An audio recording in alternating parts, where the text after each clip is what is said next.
5। आज हम बात करेंगे मेंस्ट्रुअल साइकिल की। मेंस्ट्रुअल साइकिल क्या है? सबसे पहली बात ये, मेंस्ट्रुअल साइकिल एक 28 दिन का फेस होता है। बात खत्म।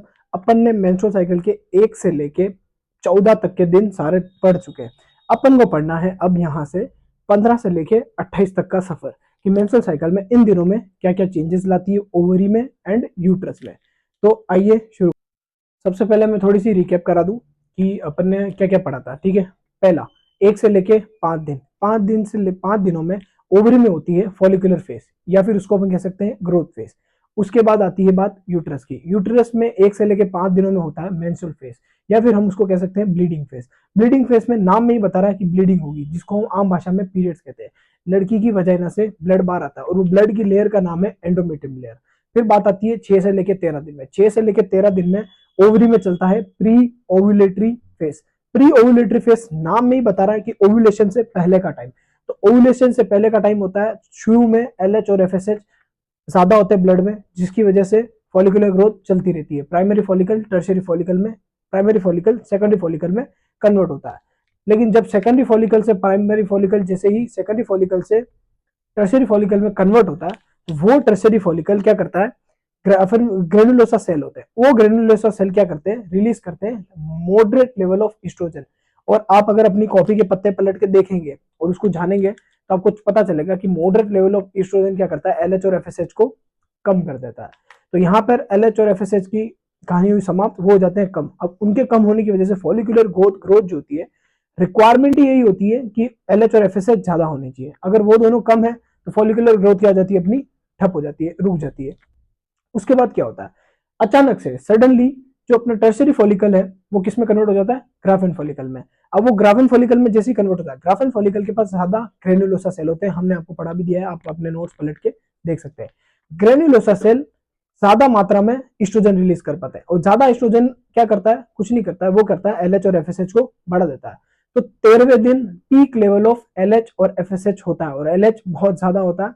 और 14 दिन एलएच सर्ज हो जाता है, जिसकी वजह से अपन पूरी देख चुके हैं ग्राफेन फॉलिकल ब्रस्ट होती है, कैसे कि जैसे ब्लड वेसल्स ग्राफेन फॉलिकल को एकदम घेर लेते हैं, और उनके घेरने की वजह से उसमें से प्लाज्मा लीक होता है। किसमें, एंट्रम में। एंट्रम क्या करता है, प्रेशर जनरेट करता है। कहाँ जनरेट करता है, फॉलिकल में। फिर क्या होती है, ग्राफेन फॉलिकल ब्रस्ट होती है और उसमें से सेकेंडरी oocyte अपना बाहर निकल जाता है। यही ओव्यूलेशन था।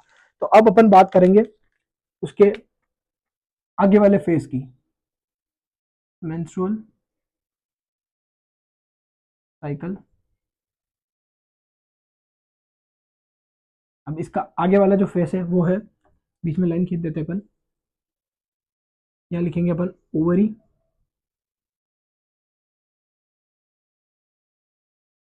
यहाँ हम लिख देंगे यूट्रस।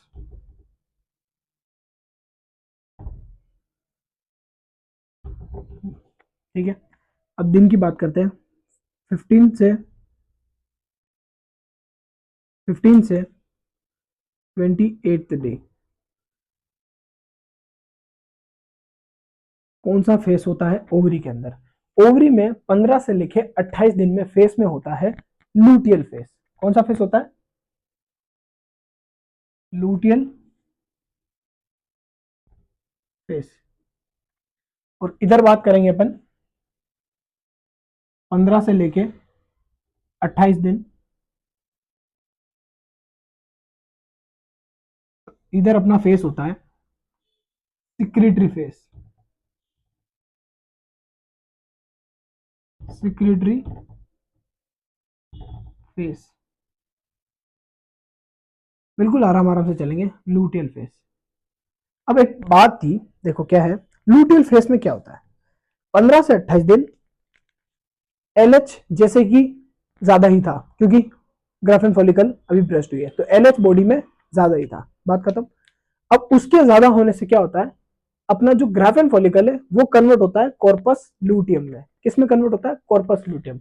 अब ये चीज थोड़ी सी बताना चाहता हूं मैं।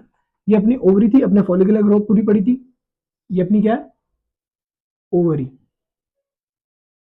ठीक है, अब यहाँ पे अपने ग्रोथ देखे थे, ये प्राइमरी, ये सेकेंडरी फॉलिकल, ये टर्शियरी फॉलिकल, ये ग्राफेन फॉलिकल। अब इसके ग्राफेन फॉलिकल के बाद वाली स्टेज होती है, वो होती है कॉर्पस लूटियम।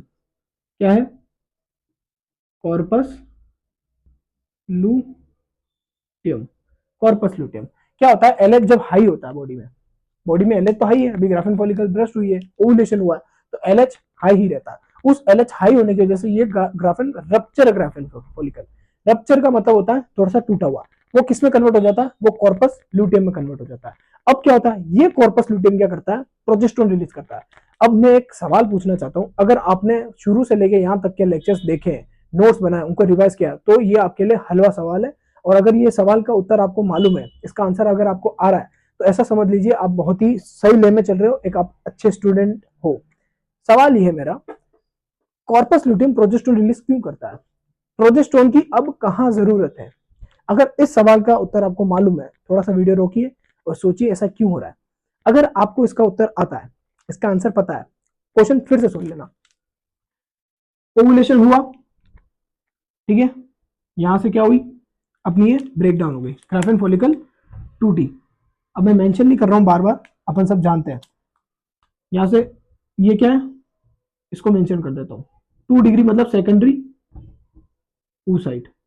ये क्या हुई, यहां से चली गई, किस में चली गई, फेलोपियन ट्यूब में चली गई। और अब इसने क्या रिलीज किया है,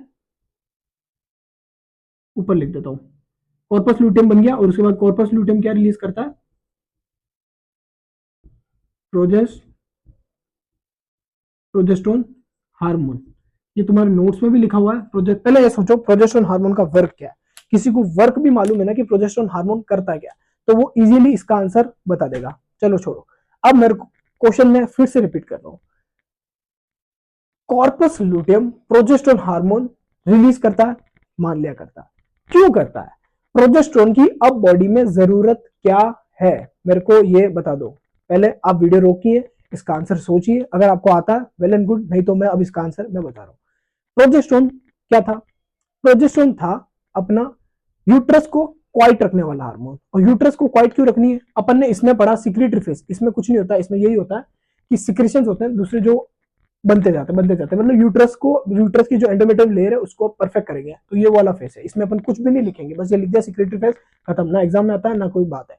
बात ये आती है अब, एंडोमेट्रियम लेयर अपन ने पिछले फेस में पढ़े कि रिफॉर्म हो रही है, माइटोटिक डिवीजन हो रहा है, प्रोलिफरेटरी फेस में रिफॉर्म हो रही है, खत्म बात।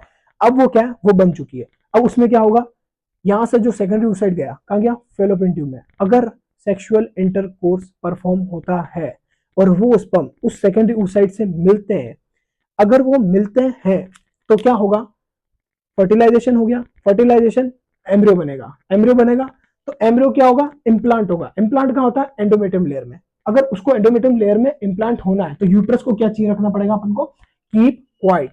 तो यहां से जब भी हर बार लड़की में यहां से ओवुलेशन होता है, उसके बाद कॉर्पस ल्यूटियम बनता है, और वो कॉर्पस ल्यूटियम ही प्रोजेस्टेरोन हार्मोन रिलीज करता है। अगर ये बात आपको मेरे बिना बताए अगर आपको पता चल चुकी है, तो आप बहुत अच्छी लाइन में चल रहे हो, आपका रिजल्ट बहुत ही अच्छा आने वाला है। क्योंकि अगर आपने ये इतना कंसेप्चुअल चैप्टर कैच कर रहे हो, ठीक है बात, तो आपको ये बात समझ में आ गई होगी। अपन यही बात अब लिखेंगे। सबसे पहले क्या हो रहा है, as influence influence of LH and FSH rupture graafian follicle will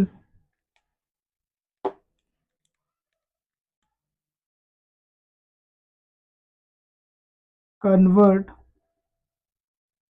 into, किसमें कन्वर्ट होगा, कॉर्पस लूटियम। किसमें कन्वर्ट हो गया वो, कॉर्पस लूटियम में कन्वर्ट हो गया।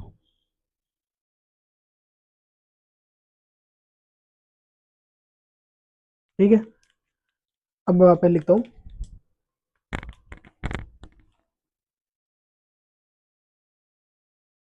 दिस कॉर्पस लूटियम सिक्रीट क्या,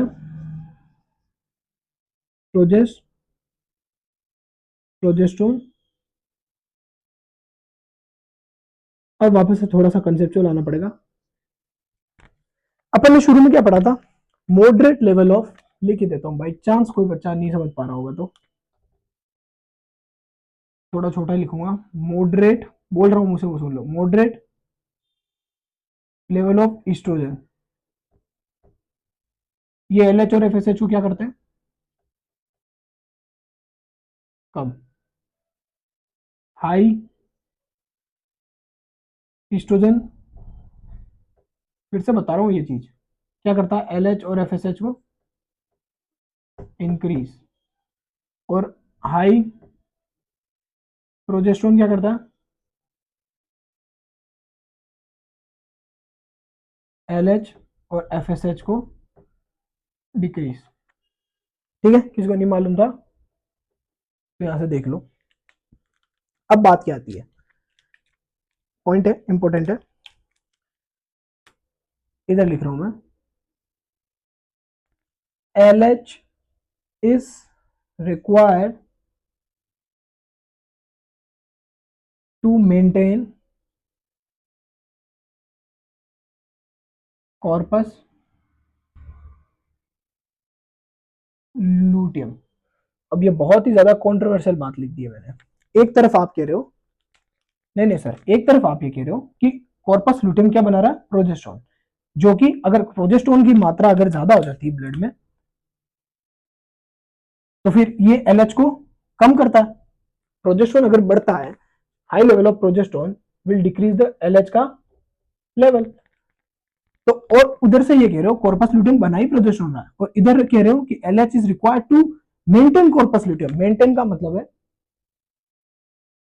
to keep alive, to keep alive, मतलब कि उसको जिंदा रखने के लिए ये जरूरी है। ये कैसे हो सकता है? प्रोजेस्टेरोन ज्यादा हो जाएगा तो एलएच कम हो जाएगा, और एलएच को रखना ही इसीलिए क्योंकि वो कॉर्पस ल्यूटियम को जिंदा रख सके।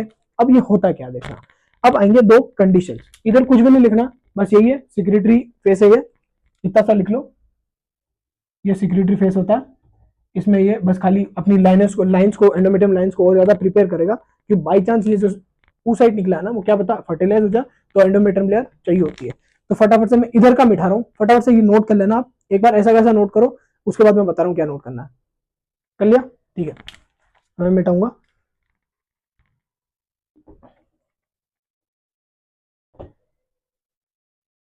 ठीक है, अब आपको इसके ही आगे यहां लिखना है, यहां से फिर इधर लिखना है। सबसे पहले लिखना है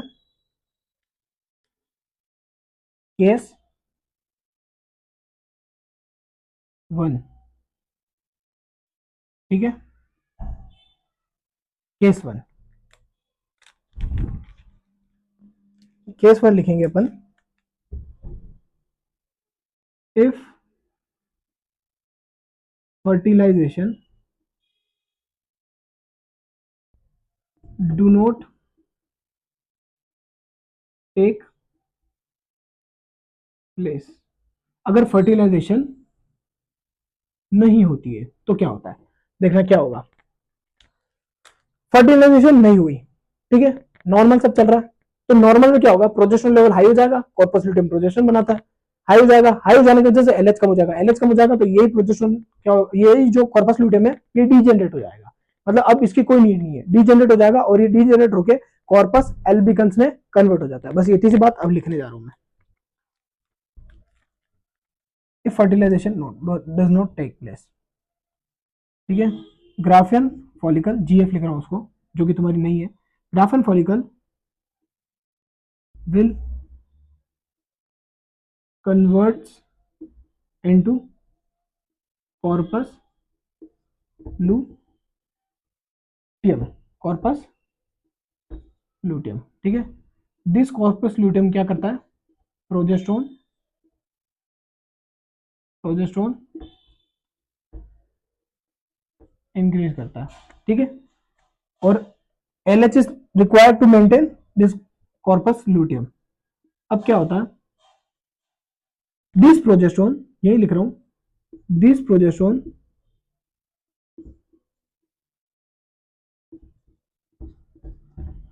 this progesterone stops the secretion of LH। ठीक है, LH क्या हो जाएगा, कम हो जाएगा। ठीक है, LH कम हो जाएगा तो ये क्या हो जाएगा, डीजेनरेट। तो corpus luteum will degenerate, degenerates क्या होगा, कॉर्पस लूटियम डीजेनरेट हो जाएगा और क्या बना लेगा, कॉर्पस एल्बिकन्स। ये बहुत इंपॉर्टेंट नाम है, आपको याद रखना है। और हर हर मतलब देखो, हर बार प्रेगनेंसी नहीं होती फीमेल में, ठीक है, हर बार प्रेगनेंसी नहीं होती, तो हर बार आपकी बॉडी में एक फॉलिकल बनता है, उसका नाम है कॉर्पस एल्बिकन्स। क्यों, क्योंकि प्रोजेस्टेरोन लेवल बढ़ गया, प्रोजेस्टेरोन का काम है एलएच को कम करना, और एलएच क्या करता है, इसको खाना देता है, यही इसको जिंदा रखता है। तो उसकी वजह से ये कम, इसके कम होने की वजह से ये मर जाएगा, डिजेनरेट और कॉर्पस एल्बिकन्स बन जाएंगे। ठीक है, फटाफट से इसको नोट करिए, और उसके बाद की बात केस टू मेथड लिख देता हूँ, इसको मिटाता हूँ। अब उसको नोट करो, मैं इसको मिटाता हूँ। ये लिखना था, उसके बाद ही ये लिखना था, मतलब ये वाला जो है इसके नीचे ही लिखना था। अब ठीक है, इतने छोटे बच्चे नहीं हो।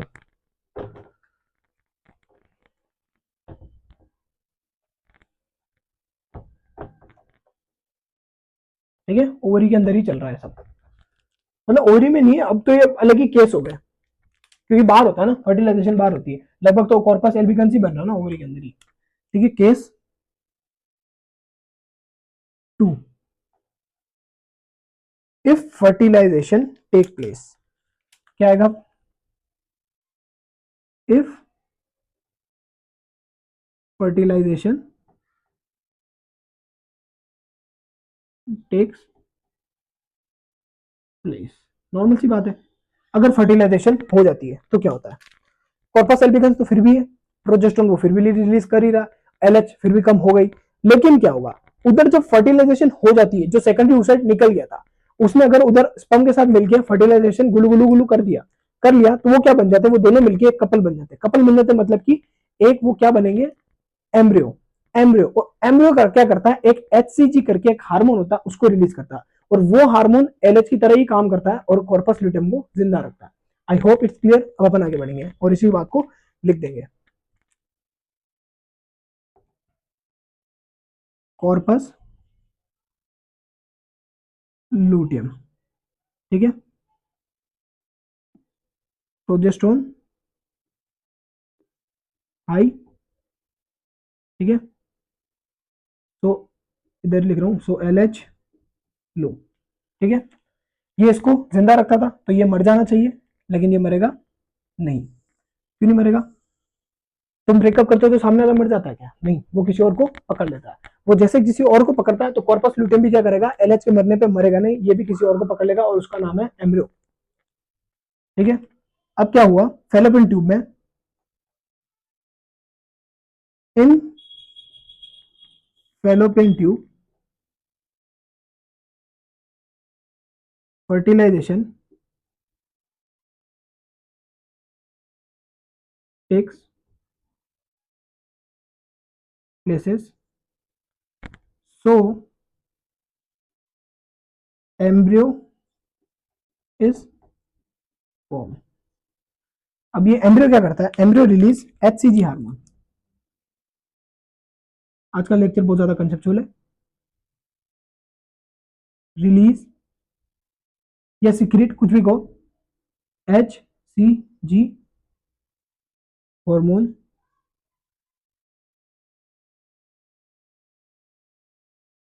विच act as LH and corpus luteum keeps alive। I hope it's clear. मैं फिर से आपको रिपीट कर दूंगा हर एक चीज, एक बार आप इसको नोट कर लीजिए। ठीक है, सबसे पहले पढ़ा अपन ने case 1, if fertilisation do not take place, अगर फर्टिलाइजेशन नहीं होती है तो क्या होगा, क्या होगा, फर्टिलाइजेशन नहीं हुई तो ग्राफिन फॉलिकल कन्वर्ट हो गया था कॉर्पस लुटियम में, क्योंकि एलएच का इन्फ्लुएंस था, ठीक है, प्रोजेस्टेरोन बनाता है, यही प्रोजेस्टेरोन एलएच को कम करता है, और कॉर्पस लुटियम को जिंदा रखने के लिए हमको एलएच की रिक्वायरमेंट है। तो अगर फर्टिलाइजेशन नहीं हुआ तो एम्ब्रियो नहीं बना, एम्ब्रियो नहीं बना तो कॉर्पस लुटियम क्या होगा, डीजेनरेट हो जाता है, वो डीजेनरेट होगा और क्या बन जाएगा, कॉर्पस एल्बिगन्स। अब बात आती है दूसरे केस पे, इफ फर्टिलाइजेशन टेक प्लेस। अब मेरी बात सुनना, अगर फर्टिलाइजेशन हो गई, चलो एक बार बता देता हूँ, if fertilisation take place, corpus luteum progesterone level को बढ़ाता है, एलएचओ कम करता है, ये मरने की हालत में आता है, लेकिन इधर एम्ब्रियो बन चुका अपना, फर्टिलाइजेशन हो गई, एम्ब्रियो बन गया, एम्ब्रियो रिलीज करता है एचसीजी हार्मोन, ये एचसीजी हार्मोन क्या करता है, which act as LH and corpus luteum keeps alive. Corpus luteum को जिंदा रखना है क्यों, अगर फर्टिलाइजेशन होती है, पहला क्वेश्चन ये, अगर इस क्वेश्चन का आपको आंसर मालूम है, वेल एंड गुड, वैसे मालूम होना चाहिए क्योंकि आप कंसेप्चुअल स्टडीज कर रहे हैं, नहीं तो मैं बताता हूँ रीजन ये, तो क्या कर रहा है, कॉर्पस लुटियम को जिंदा इसलिए रखना है, ये रिलीज करता है प्रोजेस्टेरोन हार्मोन। प्रोजेस्टेरोन हार्मोन की जरूरत इसीलिए है क्योंकि अब फर्टिलाइजेशन हो चुकी है, अब यूट्रस को रखना है कीप क्वाइट। यहां फिर से लिखने वाला हूं, मेक्स यूट्रस कीप क्वाइट। फटाफट से आप भी ये नोट कर लीजिएगा, और आज से अपनी मेंस्ट्रुअल साइकिल होती है समाप्त। अब अपन इसका एक ग्राफ होता है, छोटा सा ग्राफ देखेंगे, नहीं तो या फिर मेरे को दूसरा टॉपिक स्टार्ट करना होगा तो मैं वो करूंगा, वो सब मेरे पे डिपेंड करता है, आप फटाफट से इसको नोट करिए और अपन दूसरे टॉपिक के आगे बढ़ेंगे।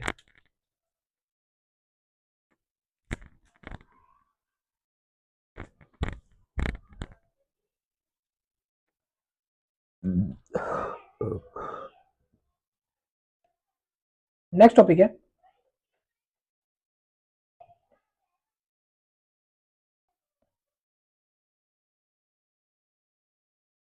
इंसेमिनेशन। इंसेमिनेशन देखो नाम में बता रहा, इन का मतलब होता है अंदर, इंसेमिनेशन की फुल फॉर्म है when a male ejaculates semen inside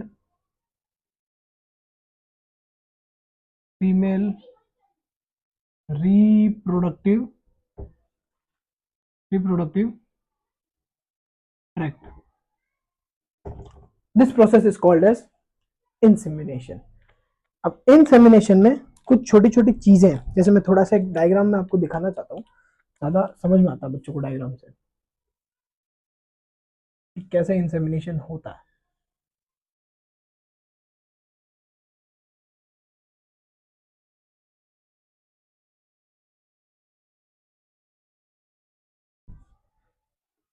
ये यूट्रस है, ये सर्वाइकल है, ये सर्वाइकल कैनाल है, देन ये वजाइना है, ये बाहर वजाना है और ये वजाइनल कैनाल है।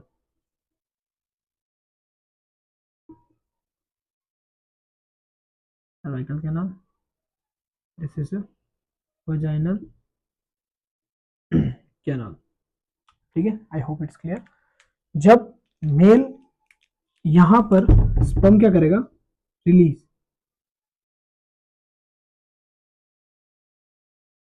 उसी को क्या कहते हैं, इंसेमिनेशन, ठीक है। अब होता क्या है, हम जैसे कि शुरू में भी पढ़ चुके हैं, वजाइना क्या होती है, एसिडिक होती है, वजाइना के सिक्रेशंस क्या करते हैं, स्पर्म को किल करते हैं। और सबसे पहली बात तो ये, चलो इसमें थोड़ी थोड़ी पॉइंट्स करके लिखते हैं, 200 से 300 मिलियंस ऑफ स्पर्म, स्पर्म या स्पर्म ना, चलो स्पर्म कह देते हैं, सीमन होता है ना, सीमन सिक्रेशन के साथ, तो स्पर्म कह देता हूं मैं, sperms are released inside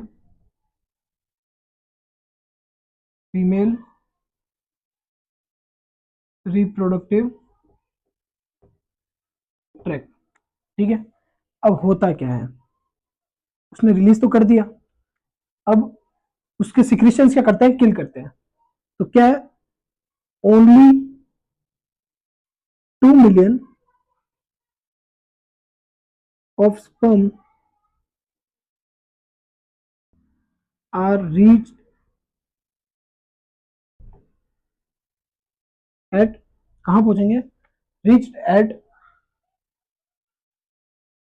cervical canal। ठीक है, क्या होता है, 200 से 300 मिलियन स्पर्म्स रिलीज होते हैं वजानल कैनाल में, या फिर आप ऐसा कह सकते हो फीमेल रिप्रोडक्टिव ट्रैक्ट, और उसमें से सिर्फ 2 मिलियन स्पर्म ऐसे होते हैं जो कहां पहुंच जाते हैं, सर्वाइकल कैनाल तक। कितने सारे स्पर्म्स यही डेड हो गए। और फिर आती है semen contain prostaglandin that cause reverse peristalsis of uterus helping the sperm to ascend. क्या होता है, सीमन जो है वो क्या कंटेन करता है, प्रोस्टाग्लैंडिन। अब ये अपन ने कहां पढ़ा था, ये अपन ने पढ़ा था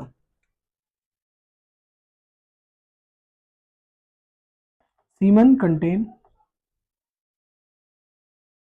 ये वो सिक्रीशन है जो कौन देता है, seminal vesicle.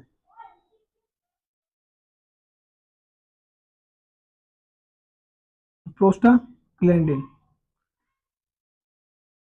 which perform which perform reverse पेरिस्टल्सिस। क्या करता है, रिवर्स पेरिस्टल्सिस। अब इस चीज को मैं थोड़ा सा समझाता हूँ। रिवर्स पेरिस्टल्सिस मैंने वहां भी बोला था कि मैं आगे इसको बताने वाला हूँ, तो मैं बताता हूँ क्या है। अब मेरी बात सुनना, पानी की बोतल देखी किसी ने, पानी की बोतल देखी है, ये पानी की वाटर बोतल, वाटर वाटर बोतल है। अब इसके सिर्फ ये वाला हिस्सा देखना, ये वाला हिस्सा। अब इस हिस्से को मैं अगर उल्टा कर दूं तो क्या यूट्रस जैसा दिखेगा,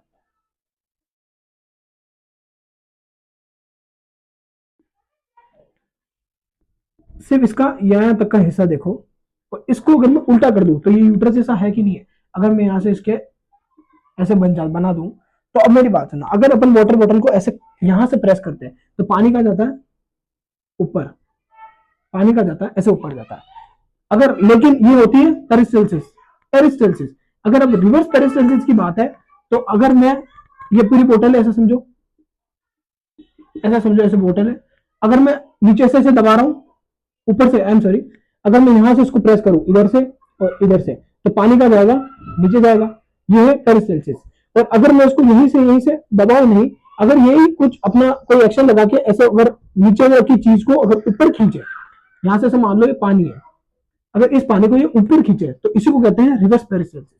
आई होप इट्स क्लियर। देखना क्या है, ये पानी की बोतल में अगर मैं इसको यहां से प्रेस कर रहा हूं तो पानी नीचे जाना चाहिए, ऑब्वियस बात है नीचे जाएगा। लेकिन ये क्या करता है, रिवर्स पेरिस्टल्सिस करता है, ये ऐसे दबाएगा और नीचे वाली चीज को ऊपर खींचेगा। जैसे स्पंज है, इनको यहां से ये यूट्रस रिवर्स पेरिस्टल्सिस करके ऐसे इधर ऊपर की तरफ असेंड कराता है। क्या कराता है, असेंड। इसी इसी फंक्शन को क्या कहते हैं, reverse peristalsis. I hope it's clear, समझ में आ गया होगा। मैं इसको मिटाने वाला हूँ,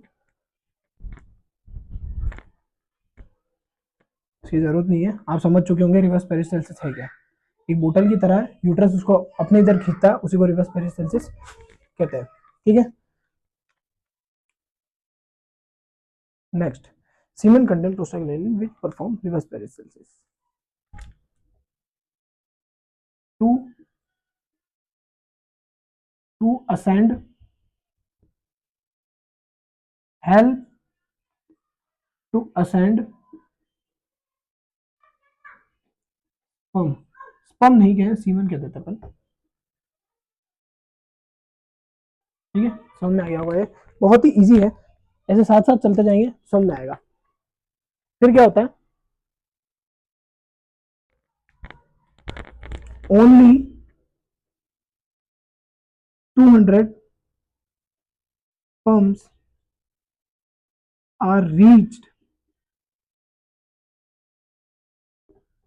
टू सेकेंडरी, एक सेकंड, 2 डिग्री मतलब सेकेंडरी होता है, मैं वैसे लिख लेता हूँ यहाँ पे, सेकेंडरी oocyte। समझ में आ गया क्या है, सिर्फ 200 स्पर्म्स सेकेंडरी oocyte तक पहुंच पाते हैं। कितने में से? 200 से 300 मिलियन में से सिर्फ इतने से स्पर्म जो होते हैं वो कहां पहुंच पाते हैं? सेकेंडरी oocyte तक। 2 मिलियन कहां पहुंचते हैं? सर्वाइकल के नाम। मतलब कितने सारे स्पर्म्स जो होते हैं वो डेड हो जाते हैं। रीजन क्या है? या तो उनकी मोटिलिटी कम होती है, वो ज्यादा विग्रेसली तैर नहीं पाते, या फिर उनका रीजन ये भी होता है कि कुछ कुछ कमजोर होते हैं, नॉर्मल शेप नॉर्मल साइज के नहीं होते हैं। तो अगर आपको प्रॉपर फर्टाइल मेल बनना है तो मैंने आपको बता चुका हूँ 200 से 300 मिलियन उसका स्पर्म काउंट होना चाहिए। उसमें से 60% क्या होना चाहिए? आपके नॉर्मल शेप एंड साइज के, और उसमें से 40% ऐसे होने चाहिए स्पर्म जो कि विग्रेसली मोटिलिटी शो करते हो, स्पीड से अपने आप को तैरा के वो सेकेंडरी oocyte तक पहुंच सके। आई होप इट्स क्लियर। फटाफट से लिखिए। अब एक रिएक्शन आती है जिसको अपन कहते हैं कैपेसिटेशन रिएक्शन।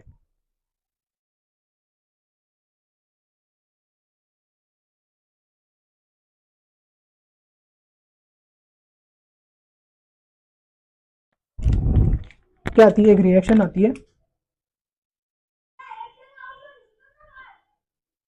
कैपेसी कैपेसिटेशन कैपेसिटेशन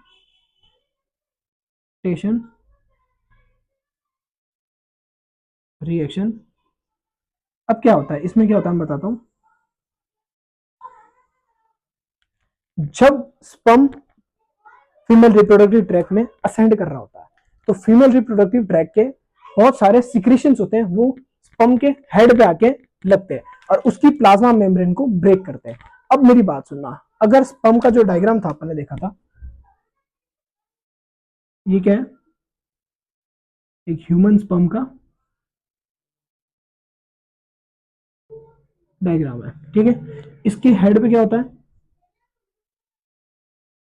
ये क्या है अपना? Head, middle and then tail. तीन चीज में डिवाइड था, लिख दिया अपन ने। अब ये हेड में जो मैंने डायग्राम बनाया इसका क्या नाम है? ये है अपना एक्रोसोम। क्या ये अपना एक्रोसोम है? एक्रोसोम के पास हाइड्रोलाइटिक एंजाइम्स होते हैं, अपन पढ़ चुके हैं। आपके नोट्स में अगर आप देखोगे तो आपको नजर आ जाएगा, एक्रोसोम में होते हैं हाइड्रोलाइटिक एंजाइम्स, और वो हाइड्रोलाइटिक एंजाइम ही क्या करते हैं? वो जो प्लाज्मा मेम्ब्रेन ब्रेक करता है उससे लड़ने के लिए उससे वही वहीं पे हेल्प आते हैं, और इसी रिएक्शन को कहते हैं कैपेसिटेशन रिएक्शन, जिससे कि स्पर्म इजीली वहां पे चढ़ सके। इजीली नहीं होता, बहुत मुश्किल होता है, लेकिन एक बार का चढ़ तो सके, सेकेंड दूसरे तक पहुंच तो सके। जो स्ट्रॉन्ग होगा वैसे ही वहां पे क्या हो जाएगा? फर्टिलाइज हो जाएगा। तो अब इसमें अपन लिखेंगे, एक बार ये नोट करो आप।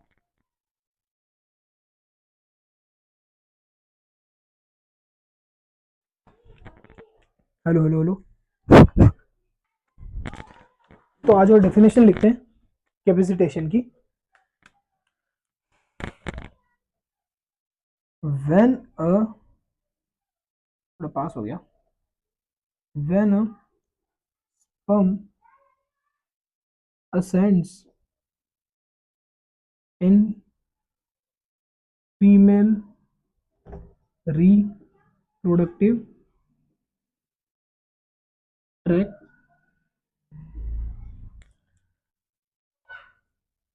the secretion the secretion spelling देख लेना ना, the secretion of female reproductive tract acts on head of sperm sperm head of sperm, और इसमें कह सकते हैं प्लाज्मा मेम्ब्रेन, ठीक है, plasma membrane and and then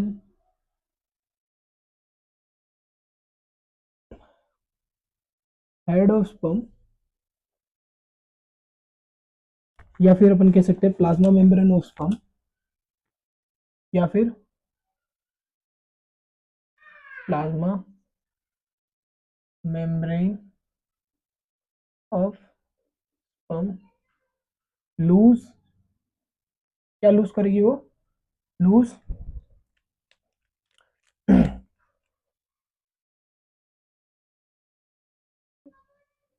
cholesterol, glycoprotein and some other proteins and some other protein. ठीक है, this process is called as capacitation reaction. I hope it's clear. फटाफट से इसको नोट कर लीजिए, मैंने जो बताया था वही मैंने लिखवाया। ठीक है, फटाफट से इसको नोट कर लीजिए, एक छोटी सी टॉपिक है, खत्म होता है यहाँ पे। अपन आगे वाले टॉपिक पे बढ़ेंगे।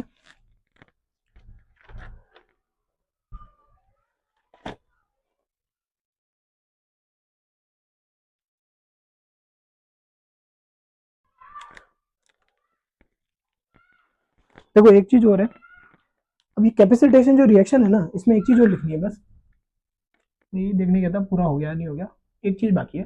ये जो कैपेसिटेशन रिएक्शन है ना, ये कैपेसिटेशन क्या करता है, ये प्रिपेयर करता है, ठीक है ना, prepare the sperms plasma membrane,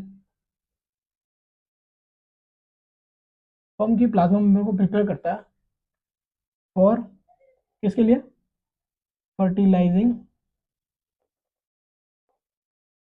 fertilising of ovum, या फिर सेकेंडरी oocyte। ठीक है, अब हम फटाफट से सेकेंडरी oocyte का डायग्राम देखेंगे। उसमें दो चार लेयर होती है, जोना पेलुसिडा होगी, कोरोना रेडिएटा होगी, ये दो चार चीजें बतानी है मुझे आपको, इसलिए फटाफट से इसको नोट करिए, इसको मिटाऊंगा उसके बाद वो मैं बताऊंगा। Let's come to the next topic. अब हम पढ़ेंगे डायग्राम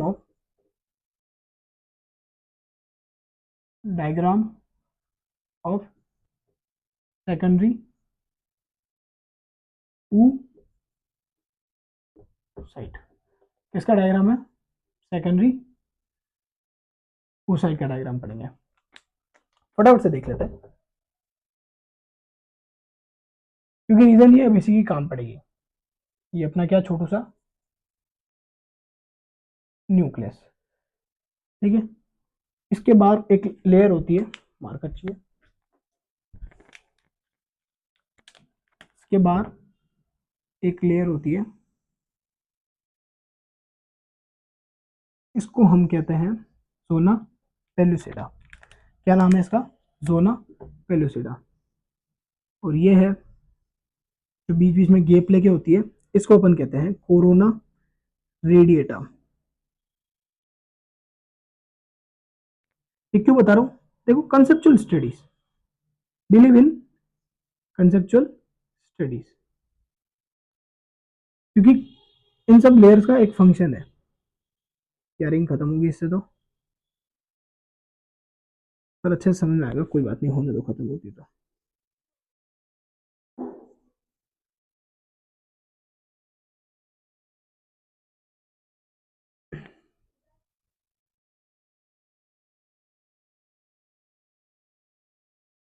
ठीक है, अब यही नहीं, अभी और रुकिए,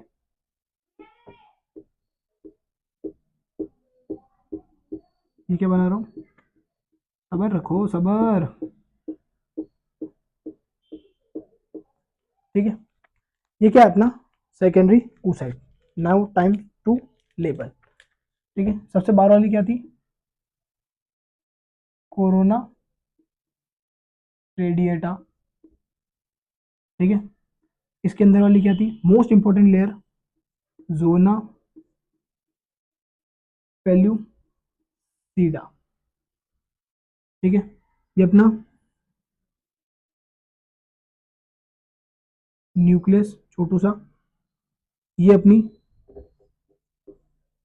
प्लाज्मा प्लाज्मा मेम्ब्रेन है, फटाफट से बनाओ इसको, प्लाज्मा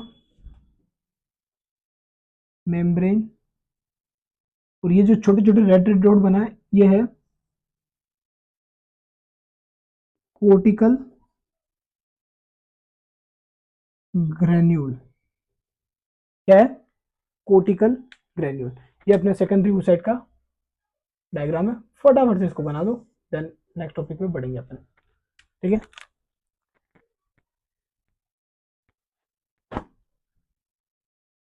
तो आज के लिए लेक्चर बहुत है। Thank you so much. और कमेंट करके बिल्कुल बताना, आपने लेक्चर देख भी लिया हो तो कमेंट में लिखना डन, और कमेंट करके बताना कोई भी टॉपिक अगर नहीं समझ में आया हो, क्योंकि ये थोड़ा सा कंसेप्चुअल लेक्चर था। आज आप खुद भी देख सकते हैं, कंसेप्चुअल लेक्चर था। अगर आपको कोई भी चीज नहीं समझ में आई होगी तो आपको बिल्कुल कमेंट करना है, मैं वहां पे खुद रिप्लाई दूंगा कि आपको क्या डाउट है उसका। Thank you so much.